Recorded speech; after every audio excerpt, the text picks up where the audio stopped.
dipaparkan oleh teman saya yang pertama, yaitu saudara Hakim.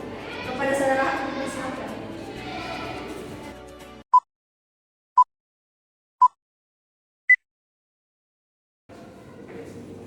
Oke, yang pertama saya akan menjelaskan apa itu turunan fungsi. Dalam menjadikan turunan atau derivatif dari sebuah fungsi adalah cara mengukur sensitivitas perubahan nilai fungsi terhadap perubahan pada nilai variabelnya. Sebagai contoh, turunan dari posisi sebuah benda bergerak terhadap waktu pengukur kecepatan benda bergerak ketika waktu berjalan. Adapun dalam kalkulus, salah satu konsep kunci dalam kalkulus yang memungkinkan kita mengukur laju perubahan suatu fungsi terhadap variabel independennya biasanya dinotasikan sebagai f aksen x atau df per dx.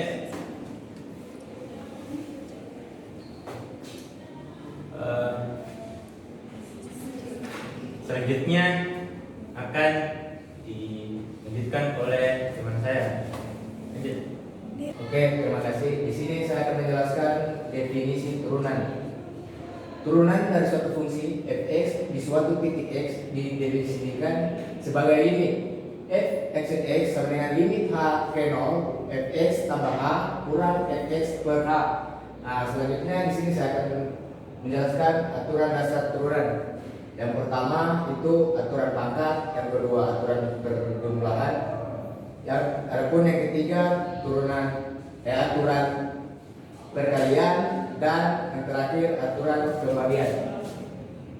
Nah, sini aturan pangkat d per dx dalam kurung x pangkat n sama dengan n x pangkat n kurang 1. Aturan penjumlahan d per dx dalam kurung f x tambah y dalam kurung x sama dengan f aksen x tambah g x. Aturan perkalian d per x dalam kurung f x kurang g dalam kurung x sama dengan f aksen x kurang gx tambah fx kurang gx. Dan selanjutnya aturan pembagian d per dx dalam kurung fx per gx sama dengan f aksen x kurang gx kurang fx kurang gx per dalam kurung gx pangkat 2. Oke, terima kasih. Selanjutnya saya akan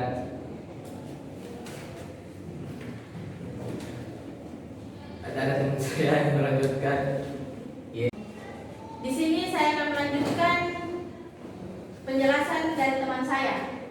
Turunan fungsi eksponensial dan logaritma d per dx dalam kurung e pangkat x sama dengan e pangkat x, d per dx dalam kurung ln dalam kurung x sama dengan 1 per x.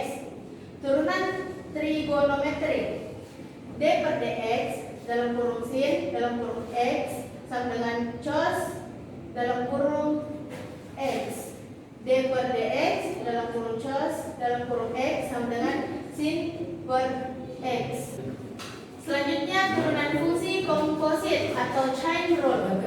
Jika g dalam kurung x dan f dalam kurung x adalah dua fungsi, maka chain rule dinyatakan sebagai d per dx g fx sama dengan d aksen dalam kurung f dalam kurung x dikali f aksen x. Langsung saja di sini saya akan menerangkan tentang turunan fungsi implisit. Beberapa fungsi dapat dinyatakan sebagai implisit dan memerlukan teknik khusus untuk menghitung turunannya.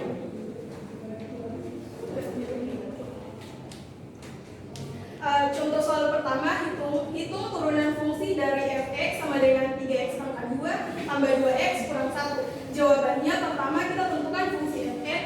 Bagi fx sama dengan 3x pangkat 2 tambah 2x sama dengan 1. Selanjutnya kita hitung turunannya.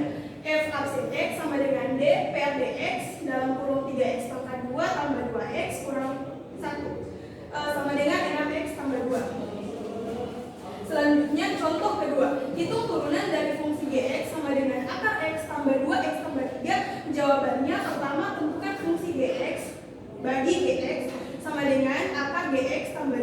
X pangkat 3, kemudian hitung turunan G aksen X sama dengan D per DX akar X tambah 2X pangkat 3 sama dengan 1 per 2 akar X tambah 6X pangkat 2. Selanjutnya akan disampaikan oleh teman saya.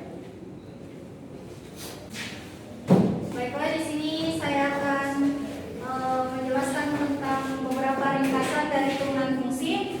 Yang pertama yaitu turunan fungsi itu sendiri mengukur laju pertumbuhan atau perubahan fungsi terhadap suatu variabel independennya.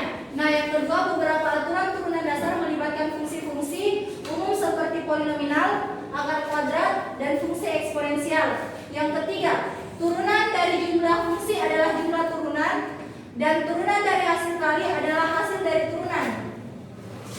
Menguasai turunan fungsi penting untuk memahami konsep perubahan dan laju pertumbuhan yang memiliki aplikasi luas dalam bidang ilmu, terutama dalam fisika, ekonomi, dan ilmu komputer.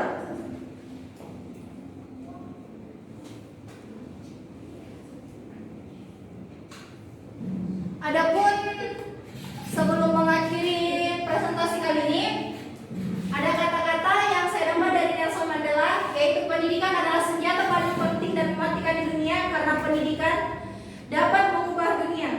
A few moments later.